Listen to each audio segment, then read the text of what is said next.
सो circulatory system की अगर हम बात करते हैं, शुरुआत करेंगे रक्त संचार तंत्र। ये जो रक्त संचार तंत्र मैं पूरा कराने वाली हूँ, तो इसके हैंड रिटन नोट्स हैं। तो ये जो हैंड रिटन नोट्स हैं आपके इंग्लिश लैंग्वेज में है, इसमें सब कुछ है। आपको कंटेंट अगर आपको पढ़ना हो तो आपको ये मिल जाएंगे पीडीएफ के फॉर्म में। मैं अभी इसको समझाने वाली हूँ बाइलिंगुअल, इंग्लिश में लिखा हुआ है और मैं हिंदी में इसको एक्सप्लेन करूंगी। ठीक है, चलिए आ जाइए। सबसे पहले अगर मैं बात करती हूँ यहाँ पर सर्कुलेटरी सिस्टम यानी कि रक्त संचार तंत्र। और रक्त संचार तंत्र को तब हम पढ़ते हैं, तो इस पूरे के पूरे भाग को हम लोग ना 3 भागों में विभाजित कर लेते हैं। तो हमें इसके अंतर्गत पढ़नी होती है रक्त वाहिकाएँ। तो सबसे पहले हम लोग किसके बारे में पढ़ेंगे? सबसे पहले हम लोग इसके अंतर्गत रक्त वाहिकाओं के बारे में पढ़ेंगे। हृदय और रक्त। तो ये 3 भाग हैं जिसके अंतर्गत हम इसके बारे में पढ़ते हैं। तो सबसे पहले रक्त वाहिकाओं की बात करते हैं। कितने प्रकार की रक्त वाहिकाएं पाई जाती है? मुख्यतः 3 प्रकार की रक्त वाहिकाएं हैं। एक होती है आर्टरीज, जिसको हम किस नाम से जानते हैं? धमनी। और दूसरी होती है शिरा। इसके अलावा इन दोनों को एक दूसरे से जोड़ने वाली होती हैं कैपिलरीज, जिनको हम उपवाहिकाएं कहते हैं। वो वही काएं। तो ये 3 प्रकार की ब्लड वेसल्स हैं जो कि हमारे शरीर के अंतर्गत पाई जाती हैं।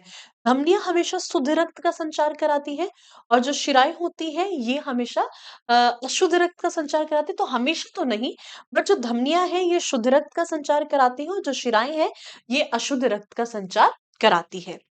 वहीं तब हम बात करते हैं, इसमें आ जाता है एक्सेप्शन, अपवाद आ जाता है। और अपवाद क्या आता है? अपवाद आता है तब हम पल्मोनरी आर्टरी की बात करते हैं। यानी कि हम बात किसकी कर रहे हैं? हम बात कर रहे हैं फुफ्फुस धमनी। तो फुफ्फुस धमनी हमारे शरीर के अंदर पाई जाने वाली एक ऐसी धमनी है जो कि कैसे रक्त को इम्प्योर रक्त यानी कि अशुद्ध रक्त का संचार कराती है। और तब ये अशुद्ध रक्त का संचार कराती है तो कहाँ से कहाँ?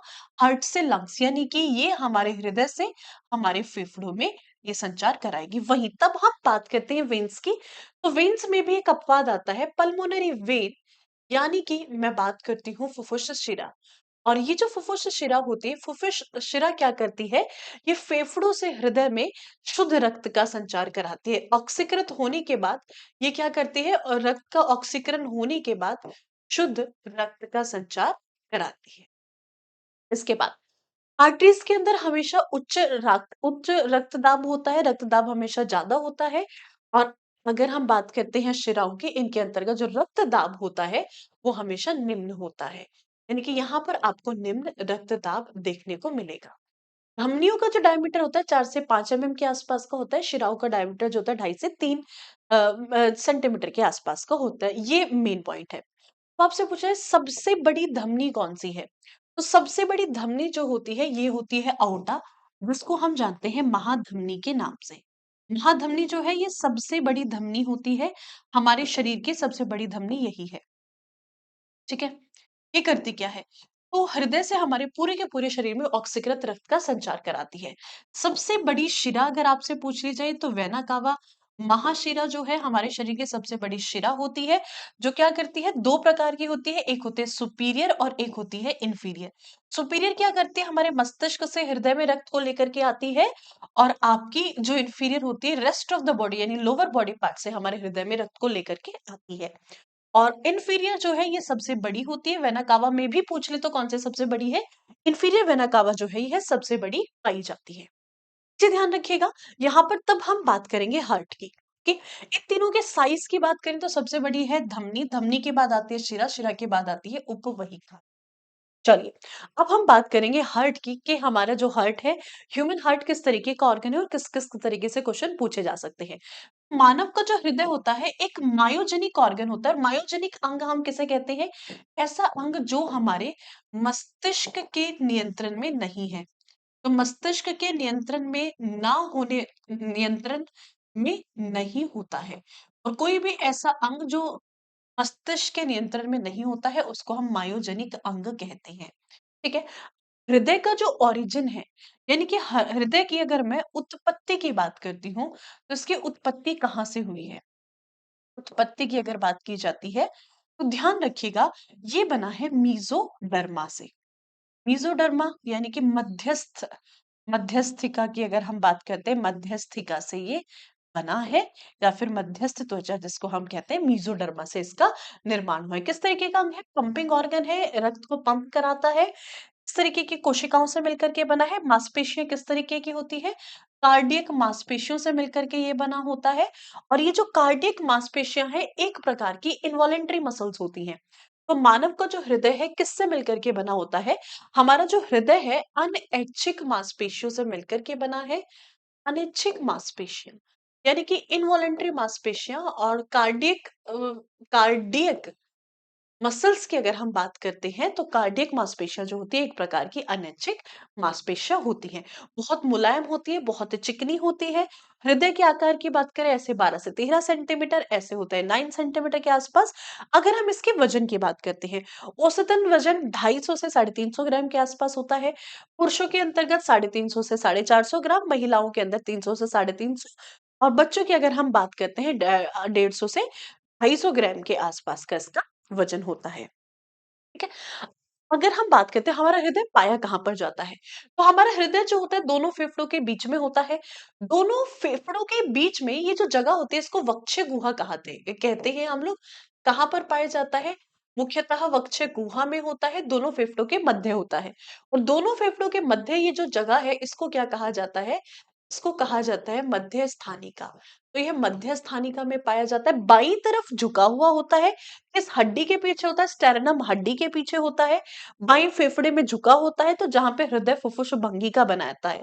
तो ये क्या करता है? हमारा जो बायां फेफड़ा है, बाएं फुफ्फुस के अंतर्गत, बाएं फुफ्फुस के अंतर्गत ये 42 डिग्री 28 मिनट के एंगल पर झुका हुआ होता है। तो यहाँ पर ये किसका निर्माण कर रहा है? कार्डियक नोच का निर्माण कर रहा है। और इसी को क्या कहा जाता है? इसको कहा जाता है हृदय फुफ्फुस भंगिका। हृदय फुफ्फुस भंगिका का नाम हम इसको देते हैं। वही अगर हम बात करते हैं, ये बात हो गई इन जनरल। जब हम हार्ट की बात करेंगे तो हमारा जो हार्ट है ये कहाँ कहाँ पर है? डिफरेंट डिफरेंट लोकेशन इसमें दी हुई है, वो आप लोग पढ़ लीजिएगा। ये किस प्रोटेक्टिव मेम्ब्रेन के अंदर पाया जाता है? तो हृदय को सुरक्षा प्रदान करने के लिए पेरिकार्डियम नाम की एक झिल्ली होती है जो कि हमारे हृदय को चारों तरफ से कवर किए हुए है। ये ट्रिप्लॉइड होती है, 3 लेयर होती है मेनली इसमें।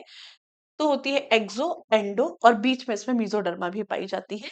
This is triploid not diploid. तो ध्यान रखिएगा ये जो होती है आपकी ट्रिप्लॉइड होती है। ट्रिप्लॉइड का मतलब है एक्सो, एंडो और बीच में इसके अंदर मीजो भी होते हैं, मध्यस्थ भी होती है। तो 3 परतों से मिलकर के ये बनी होती है। Is it? चलिए, इसके अलावा अगर हम बात करते हैं हमारा जो हृदय है, हृदय के अंतर्गत इसमें क्या होता है? चैम्बर्स, कक्ष पाए जाते हैं। तो हमारे हृदय में कितने कक्ष मौजूद होते हैं? मानव के हृदय में 4 कक्ष पाए जाते हैं। ऊपर वाला हिस्सा जो है, ऊपर वाला हिस्सा क्या कहलाता है? देखो, सबसे पहले हमने अपने हिस्से को 2 भागों में बाँट दिया, हृदय को 2 भागों में बाँटा। बाईं तरफ सारा का सारा शुद्ध रक्त होता है और दाईं तरफ कैसा होता है? अशुद्ध रक्त पाया जाता है। बीच में जो दीवार होती है, जो हमारे हृदय को 2 हिस्सों में बाँट रही है, इस वॉल को हम क्या कहते हैं? This wall is called as the septum. Septum हमारे हृदय को 2 हिस्सों में बाँटती है। वहीं अब अगर हम इसको हॉरिजॉन्टली भी डिवाइड कर दें तो इसमें 4 चैम्बर बन जाते हैं। तो इसमें सबसे पहले ऊपर वाला भाग क्या कहलाता है? एट्रियम अलिंद कहलाता है और वहीं जो नीचे वाला भाग है, नीचे वाला भाग कहलाता है आपका निलय। तो ये आपका बायाँ अलिंद, ये दायाँ अलिंद, बायाँ निलय और दायाँ निलय। ये 4 चैम्बर होते हैं मानव हृदय की अगर हम बात करें। मानव हृदय के अलावा अगर बाकी दूसरे ऑर्गनों में, दूसरे अंगों, दूसरे जीवों में आपसे पूछे जाए कि इनके हृदय में कितने कक्ष मौजूद है, तो ये ध्यान रखिएगा। सबसे पहले अगर हम मछलियों की बात करते हैं, फिशेज़ यानी कि पीसेस की बात करें, अगर हम मीन की बात करें, अगर हम मछली की बात करते हैं, तो इनके हृदय में 2 होते हैं, एक आलिंद और एक निलय होते हैं। इनके शरीर के अंतर्गत ना रक्त वाहिकाएँ नहीं पाई जाती है, तो जिसकी वजह से इनके शरीर के अंतर्गत रक्त जो है खुला बहता है। खुली रक्त संचार प्रणाली होती है, खुली रक्त संचार प्रणाली इनके शरीर के अंतर्गत पाई जाती है। इसका कारण क्या है? क्योंकि इनके शरीर में ब्लड वेसल नहीं है, रक्त वाहिकाएं अनुपस्थित होती है। इनके शरीर के अंदर ऑक्सीकृत और अनऑक्सीकृत रक्त जो होता है मिश्रित रूप में पाया जाता है। बहुत इंपॉर्टेंट क्वेश्चन है, कई बार पूछ लेता है। ऑक्सीकृत और अनऑक्सीकृत, ऑक्सीकृत और अनऑक्सीकृत रक्त की अगर मैं बात करती हूँ, तो ये क्या करता है? मिश्रित रूप में पाया जाता है। ये पाया जाता है, ये मिलता है आपको मिश्रित रूप के अंदर। मिश्रित रूप में ये पाया जाता है। वहीं अगर हम बात करते हैं एम्फीबियंस, एम्फीबियंस यानी कि उभयचर। तो जो उभयचर है, उभयचर के हृदय में 3 होते हैं, 2 एट्रियम और 1 वेंट्रिकल। रेप्टाइल्स यानी जिनको हम किस नाम से जानते हैं?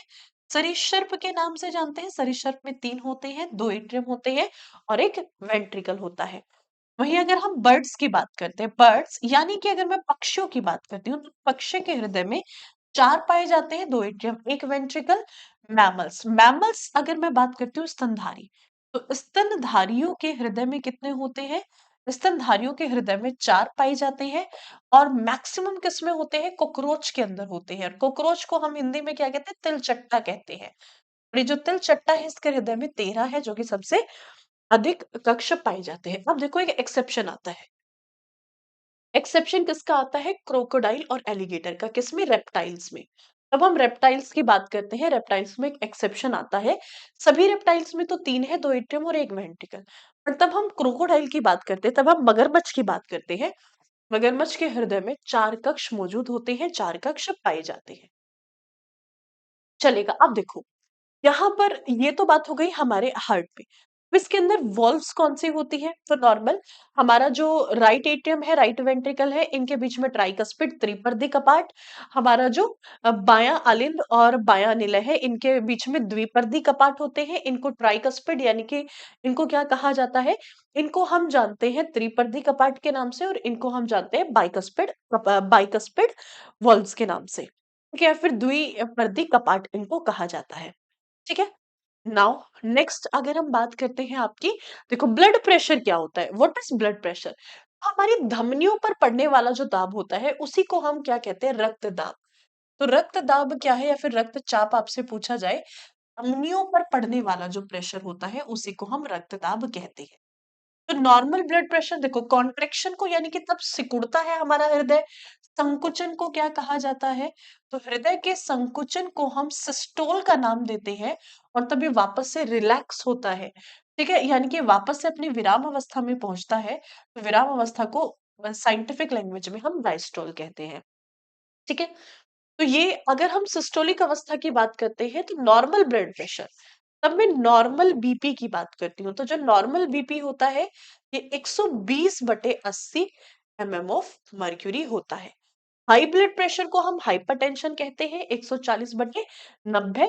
और लो ब्लड प्रेशर यानी कि निम्न रक्तदाब को हम हाइपोटेंशन कहते हैं, ये 100/70 mm ऑफ मर्क्यूरी।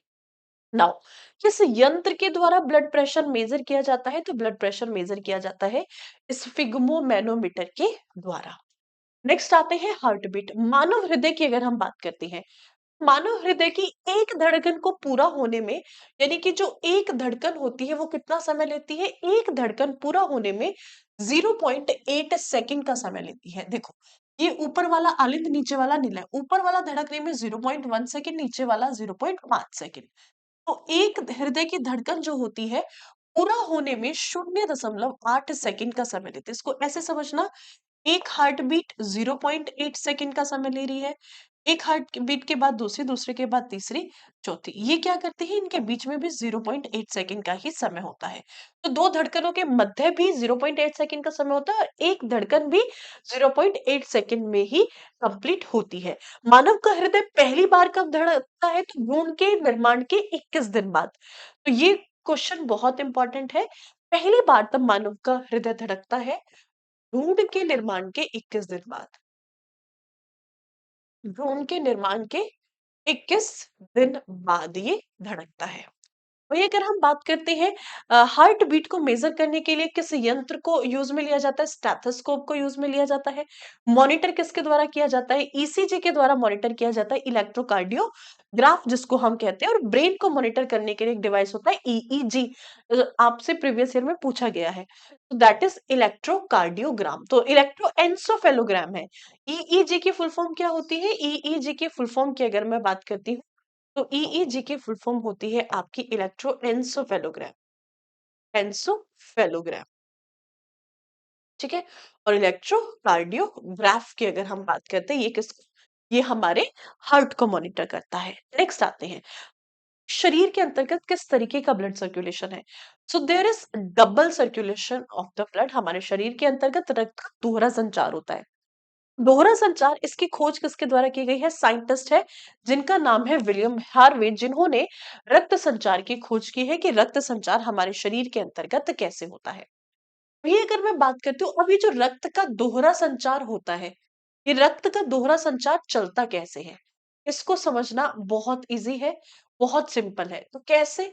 इसको मैं फटाफट से आपको समझा देती हूँ, समझिएगा। अब हम रक्त के संचार की बात करते हैं, किस तरीके से रक्त का संचार होता है। Let's just have a look words, फटाफट से आ जाओ। दोहरा संचार चलता है, ब्लड सर्कुलेशन के बारे में मैं इंपॉर्टेंट पॉइंट्स आपको बता देती हूँ, ठीक है। डबल सर्कुलेशन किसके अंदर होता है?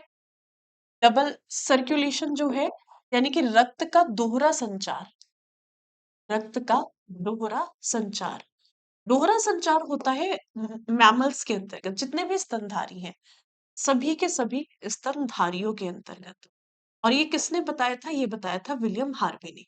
क्या बताया? जैसे अगर हम अपने शरीर की बात करते हैं, तो हमारे शरीर में 2 सर्किट बनते हैं। एक सर्किट तो बनता है हमारे हृदय और हमारे फेफड़ों के मध्य। हृदय और हमारे फेफड़ों के मध्य, और एक बनता है हमारी रेस्ट ऑफ द बॉडी। तो हमारे पूरे शरीर से जो रक्त को लेकर के आती है, वो कौन लेकर के आती है?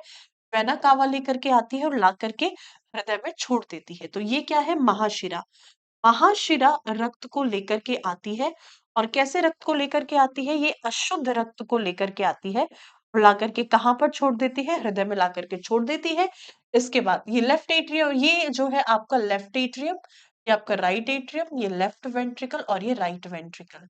ठीक है, लेफ्ट एट्रियम से ट्राइकस्पिड वॉल्व के थ्रू होता हुआ राइट वेंट्रिकल में पहुंचेगा। राइट वेंट्रिकल से कौन लेकर के जाती है? राइट वेंट्रिकल से पल्मोनरी आर्टरी, शॉर्ट फॉर्म में लिख रही हूँ पल्मोनरी आर्टरी, जिसको हम किस नाम से जानते हैं?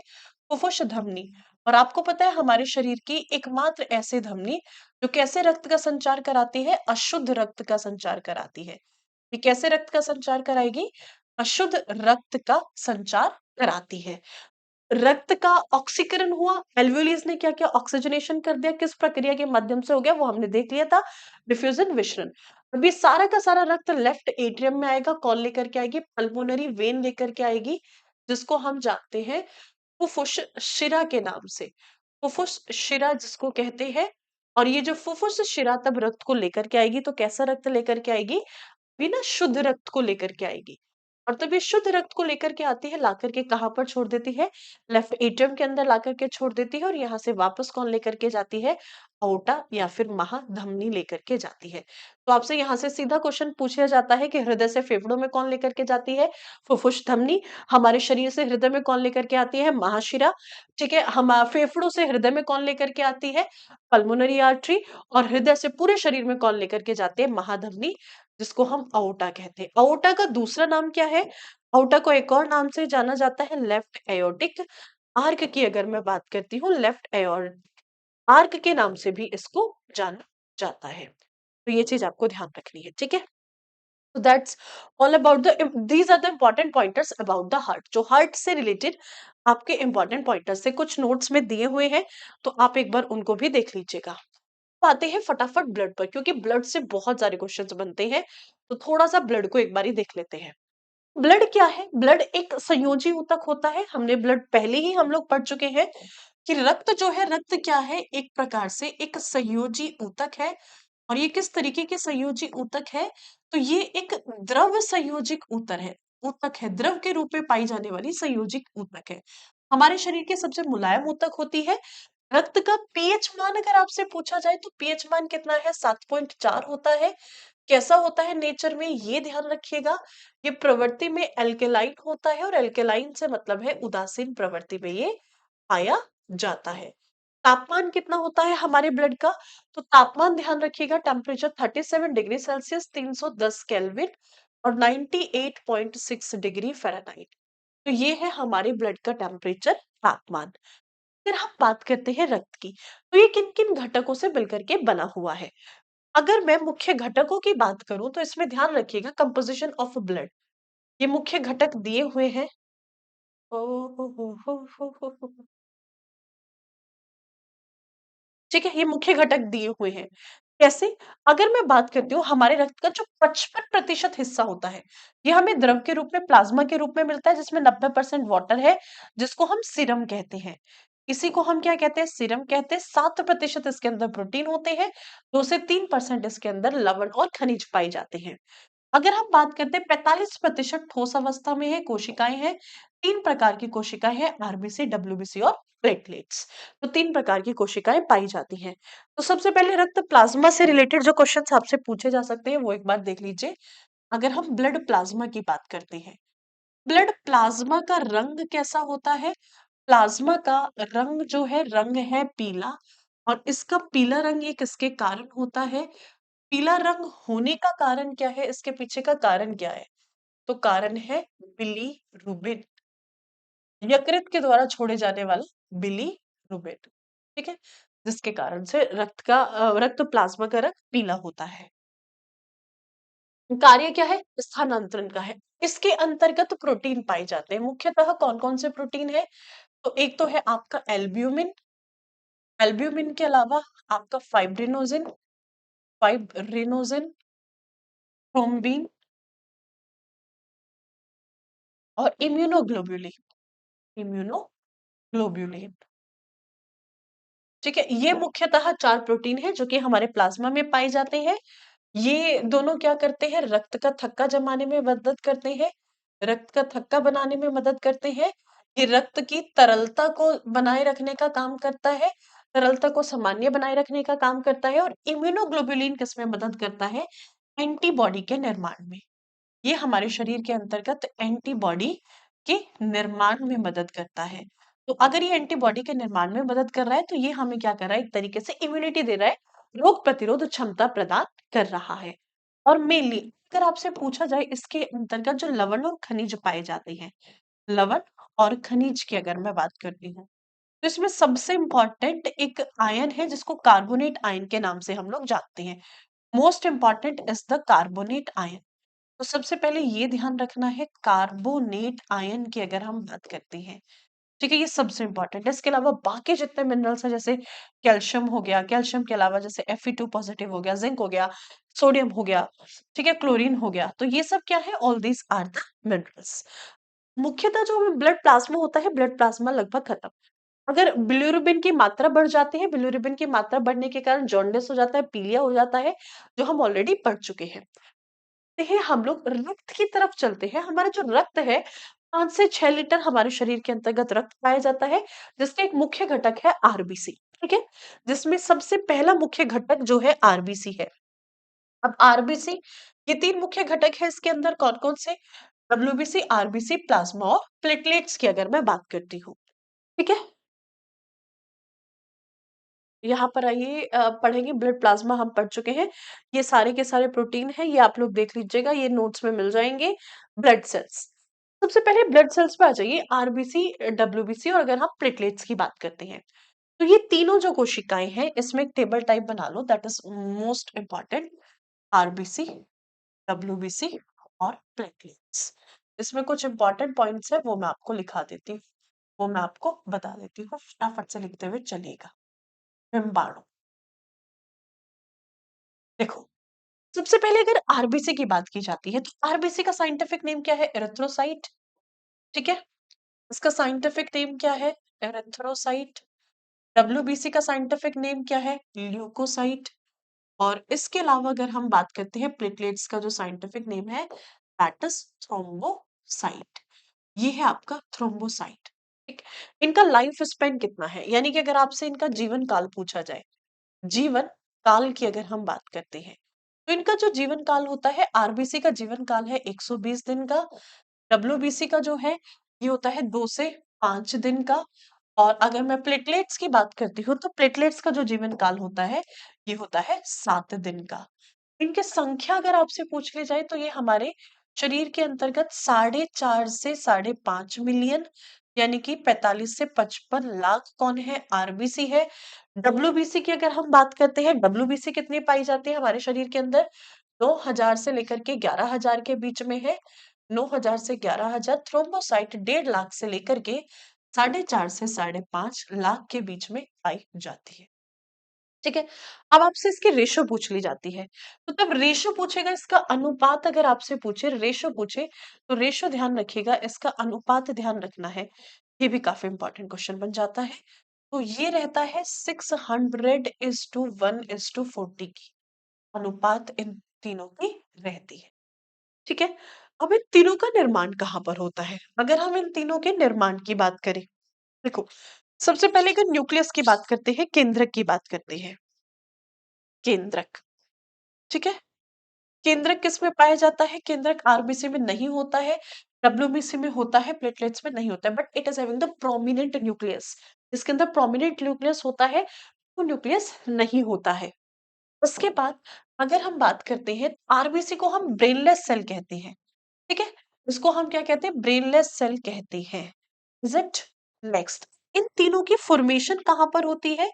इन तीनों का निर्माण कहां पर होता है? तो ये तीनों की तीनों रक्त कोशिकाएं ऐसी हैं, इनका निर्माण होता है हमारी अस्थि मज्जा के अंतर्गत।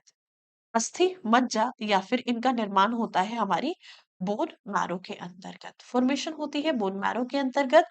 और ये कहां पर जाकर के डीकंपोज होती है? डीकंपोज होती है हमारी स्प्लीन के अंदर, प्लीहा के अंदर। स्प्लीन या फिर अगर हम प्लीहा की बात करते हैं तो उसको ग्रेवयार्ड ऑफ द आरबीसी कहा जाता है। स्प्लीन को, प्लीहा को क्या कहा जाता है? ग्रेवयार्ड ऑफ आरबीसी कहा जाता है, आरबीसी का ब्लड बैंक कहा जाता है। ठीक है। आरबीसी की फुल फॉर्म क्या है? रेड ब्लड कॉर्पसल्स, लाल रक्त कणिकाएं। डब्ल्यूबीसी व्हाइट ब्लड सेल्स, श्वेत रक्त कोशिका। प्लेटलेट्स को हम विमाणु कहते हैं, तो इसकी तो कोई ऐसी फुल फॉर्म है नहीं। यहाँ से जो मोस्ट इंपॉर्टेंट क्वेश्चन है आरबीसी से रिलेटेड, अगर मैं आरबीसी की बात करती हूँ, आरबीसी में जो सबसे इंपॉर्टेंट क्वेश्चन बन जाता है, न्यूक्लियस वाले पॉइंट से ही बन जाता है। आरबीसी जो है, इसके अंदर नॉर्मली न्यूक्लियस नहीं है। अगर इसके अंदर न्यूक्लियस नहीं होता तो इसको क्या कहते हैं? ब्रेनलेस सेल कहते हैं। This is called as the brainless cell.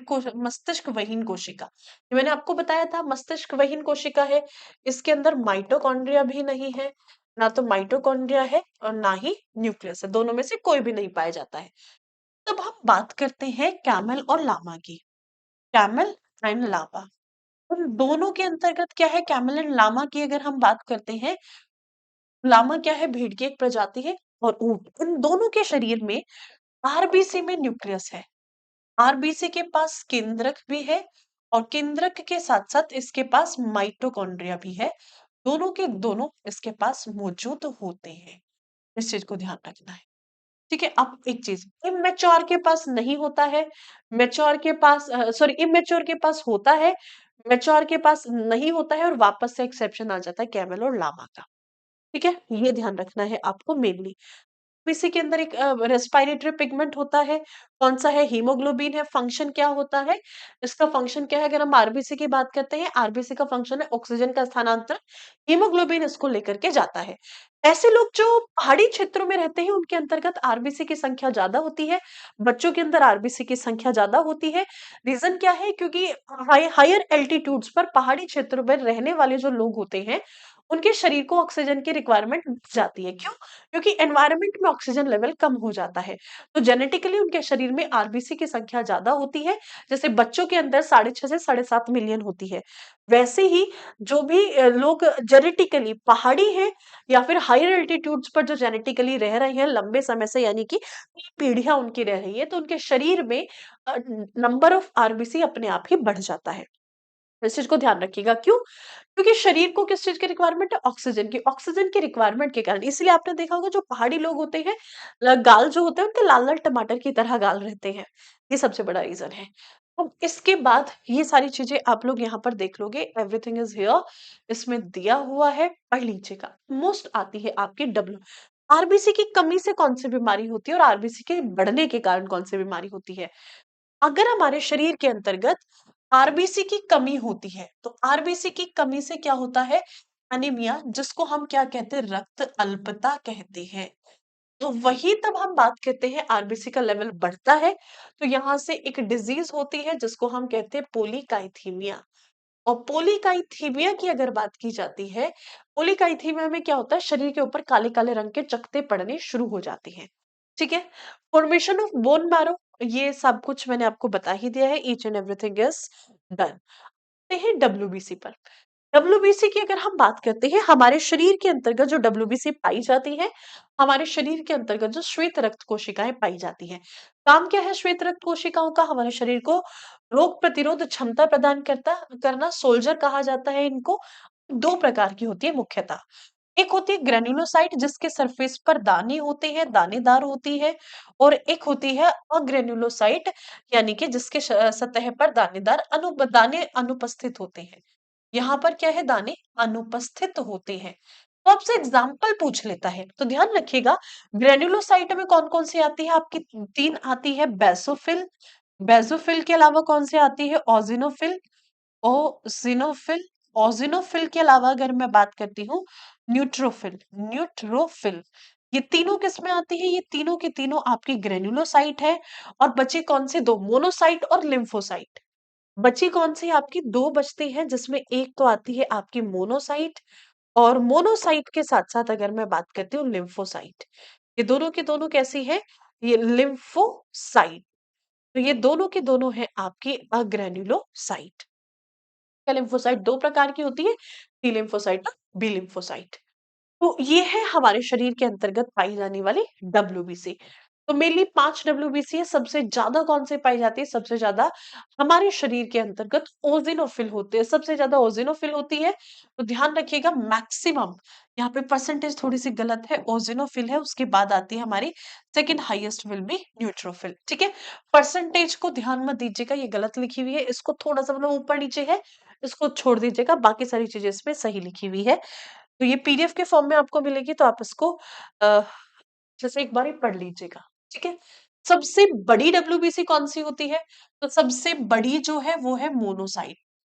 Monocyte जो है सबसे बड़ी डब्ल्यूबीसी है। सबसे छोटी की बात करूं तो सबसे छोटी है आपकी लिम्फोसाइट। ठीक है, सबसे छोटी है लिम्फोसाइट और सबसे बड़ी कौन सी है? मोनोसाइट। डब्ल्यूबीसी का मैकेनिज्म क्या है? यानी कि सिंपली अगर मैं बात करती हूँ, तो डब्ल्यूबीसी काम कैसे करती है? एक बहुत छोटा सा पॉइंट, हमारे शरीर के अंतर्गत कितने प्रकार की डब्ल्यूबीसी है? तो मेनली जो है 5 डब्ल्यूबीसी, और इनमें इनका जो मैकेनिज्म है, यानी कि तब हमें वैक्सीन लगाई जाती है। किसी भी वैक्सीन के अंदर हमारी बॉडी के अंदर अधमरे जीवाणु को इंजेक्ट किया जाता है, और तब अधमरे जीवाणु को हमारे शरीर के अंतर्गत इंजेक्ट करते हैं। तो उसका काम क्या है? उसका काम है हमारे शरीर को प्राकृतिक रूप से रोग प्रतिरोध क्षमता प्रदान करता। और रोग प्रतिरोध क्षमता प्रदान करने का काम किसका होता है? ये काम होता है डब्ल्यूबीसी का। डब्ल्यूबीसी क्या कर रही है? पूरी एक मैकेनिज्म चलती है हमारे शरीर के अंतर्गत डब्ल्यूबीसी की। तो ये कार्य कैसे करती है, ये बहुत इंपॉर्टेंट है। तो सबसे पहले क्या होता है? सबसे पहले बेसोफिल आती है। जैसे ही कोई भी वायरस हमारे शरीर पर इफेक्ट करता है, बेसोफिल एक्टिव होती है, और ये क्या करती है? ये हिस्टामाइन नाम के एक केमिकल को प्रोड्यूस करती है। और ये हिस्टामाइन नाम का जो रसायन है, ये जाता है ओजिनोफिल के पास, और ओजिनोफिल के पास जाकर के क्या करता है? ये ओजिनोफिल के पास जाता है। ठीक है, और ओजिनोफिल के पास जाकर के ये क्या करेगा? ये कहेगा कि भैया देखो, दुश्मन ने हमला कर दिया है। दुश्मन ने हमला किया है, वायरस ने। तो भाई ये कोई सेल है, और इस पर कोई एंटीजन जो है वो हमला कर रहा है। तब एंटीजन इस पे हमला करता है, तो ये क्या करता है? इसके चारों तरफ एक एनर्जी प्रोड्यूस कर देता है। और इस एनर्जी के अंदर क्या होती है? एंटीबॉडीज होती है, जो इस जीवाणु को मारेगी। और इसी के अंदर क्या है? यानी कि हिस्टामाइन केमिकल आया, जिसने आकर के ओजिनोफिल को एक्टिव कर दिया। बट अगर ये ओजिनोफिल इसको नहीं मार पाई, तो ये तो होती है हमारे शरीर की लेवल 1 इम्यूनिटी। तो लेवल 1 इम्यूनिटी है, ये ब्रेक हो गई। अब ओजिनोफिल आगे जाएगी। ओजिनोफिल आगे जाकर के क्या करती है? अब ये बात पहुंच गई न्यूट्रोफिल के पास। और आप सभी को पता है, हमने पढ़ा होगा, जो न्यूट्रोफिल होती है, ये होती है अपने आप में कोशिका भक्षी। ये क्या करती है? कोशिका भक्षण का काम करती है। कोशिका भक्षण करेंगी ये, और कोशिका भक्षण के माध्यम से ये उसको मारने का काम करेगी। तो अगर ये भी नहीं मार पाई, तो लेवल 2 इम्यूनिटी भी ब्रेक हो गई। अब बारी किसकी आती है? मोनोसाइट की। मोनोसाइट क्या करेगी? मोनोसाइट उस एंटीजन को लेकर के आएगी, बड़े आओ भगत से लाकर के लिम्फोसाइट के सरफेस पर छोड़ देगी। और लिम्फोसाइट के सरफेस पर छोड़ने के साथ साथ ये एक केमिकल और प्रोड्यूस करेगी, साइटोकाइनिन।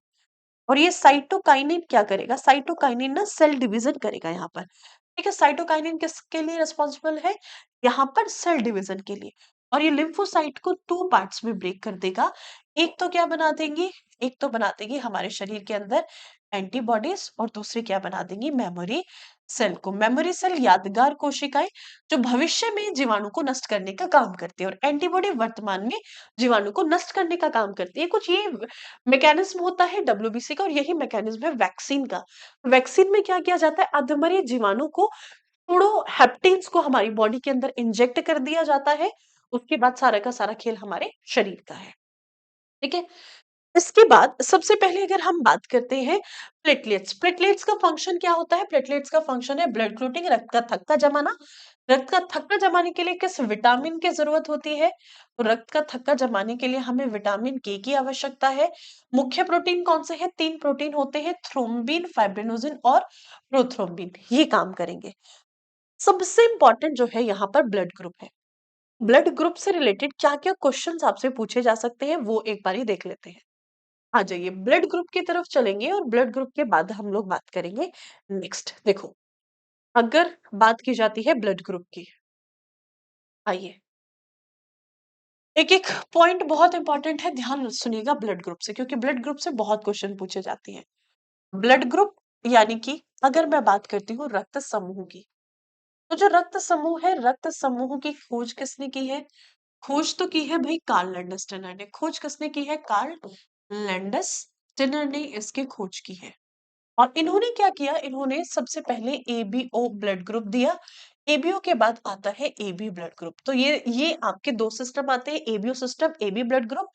इसके बाद आपका एच पॉजिटिव, जिसको हम किस नाम से जानते हैं, जिसको हम बॉम्बे ब्लड ग्रुप के नाम से जानते हैं। ये मैं ऑलरेडी करा भी चुकी हूँ आपको, अगर आपने क्लास ली हो तो। बॉम्बे ब्लड ग्रुप, और बॉम्बे ब्लड ग्रुप के बाद उसके बाद फिर कौन सा आता है आपका, एक और ब्लड ग्रुप आपको पढ़ना है, that is golden blood group.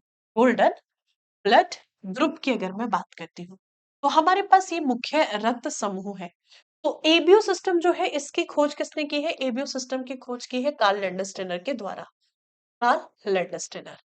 But अगर हम एबी की बात करते हैं, फ्रेडरिक मिशर, और यहाँ पर कूपलैंड आ जाते हैं, कूपलैंड प्लस अगर हम फ्रेडरिक मिशर, तो कूपलैंड है, और कूपलैंड के साथ साथ अगर हम बात करते हैं यहाँ पर आपके फ्रेडरिक मिशर, ये दोनों ने मिलकर के एबी सिस्टम के बारे में हमें बताया है। बॉम्बे ब्लड ग्रुप की खोज किसने की है, तो यहाँ पर साइंटिस्ट आते हैं जिनका नाम है वाई एम भेंडे। वाई एम भेंडे की अगर हम बात करें, और ये जो है कूपलैंड है, नाम पूरा लिख लेते हैं, कूपलैंड, और कौन है, कूपलैंड, कूपलैंड और फ्रेडरिक मिशर है। वाई एम भेंडे, तो इसको एक बार स्क्रीनशॉट लीजिएगा, काम आ जाएगा। चलो, देखो हमारे पास जो एबीओ ब्लड ग्रुप सिस्टम है, इसमें आपको पता है यूनिवर्सल एक्सेप्टर किसे कहा जाता है, यूनिवर्सल डोनर हम किसे कहते हैं, कौन किसको लेता है और कौन किसको देता है। तो ये सब कुछ मैंने पहले भी आप लोगों को कराया है, तो अगर आपने उस क्लास में किया है तो वेल एंड गुड, और नहीं किया है तो अभी सुनिएगा।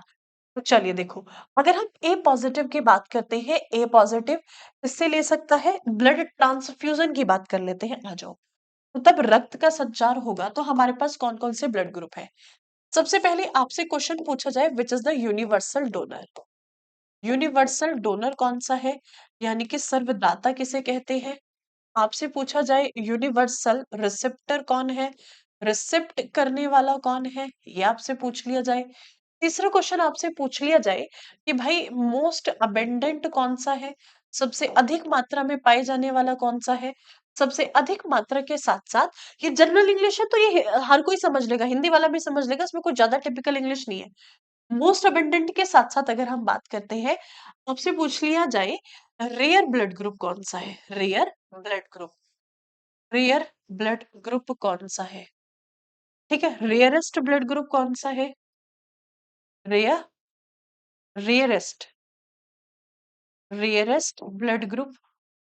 अब रेयरेस्ट ब्लड ग्रुप के साथ साथ आपसे पूछ लिया जाए कि भाई कौन सा यहाँ पर rare of the rarest, rare of the rarest.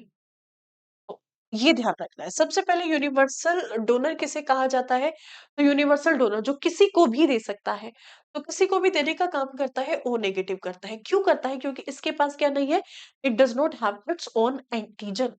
इसके पास अपना कोई एंटीजन नहीं है, इसके पास एंटीजन नहीं होता है, तो जिसके पास जाएगा उसी में घुल मिल जाएगा। यूनिवर्सल रिसेप्टर किसे कहा जाता है? ए बी पॉजिटिव को कहा जाता है। सबसे ब्लड ले लेता है, ये किससे ले लेगा?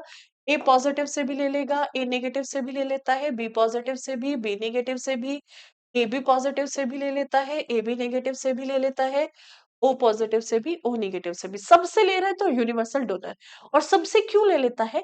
क्योंकि इसके पास क्या नहीं है? It does not have own antibodies. इसके पास अपनी खुद की एंटीबॉडीज नहीं है, यानी कि पहरेदार नहीं है। पहरेदार नहीं है तो कोई भी घर में घुस सकता है, बिल्कुल घुस जाएगा।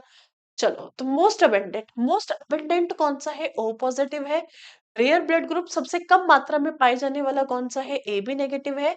रेयरेस्ट ऑफ द रेयर कौन सा है? बॉम्बे ब्लड ग्रुप है। बॉम्बे ब्लड ग्रुप, जिसको सबसे पहले बॉम्बे के अंतर्गत आइडेंटिफाई किया गया था वाई.एम. भेंडे के द्वारा। मुस्लिम कम्युनिटी के इंसान जिसमें जिसका एक सबसे बड़ा साइंटिफिक रीजन जो निकल के आया था वो मोनोगैमी निकल के आया था, यानी कि एकल गुणसूत्र। मतलब एक ही ब्लड के अंतर्गत अगर एक ही ब्लड के अंदर अगर फ्यूजन हो रहा है यहाँ पे, यानी कि एक ही जीन के अंदर अगर बच्चे पैदा किए जा रहे हैं तो मोनोगैमी के कारण बॉम्बे ब्लड ग्रुप। और बॉम्बे ब्लड ग्रुप को हम एच पॉजिटिव भी कहते हैं। और रेयर ऑफ द रेयरेस्ट कौन सा है? तो ये है आपका golden blood group. Golden blood group. अभी तक मात्र 55 लोग ही इससे आइडेंटिफाई किए गए हैं गोल्डन ब्लड ग्रुप से, पूरे वर्ल्ड में, ऑल ओवर द वर्ल्ड अगर हम बात करते हैं। ठीक है।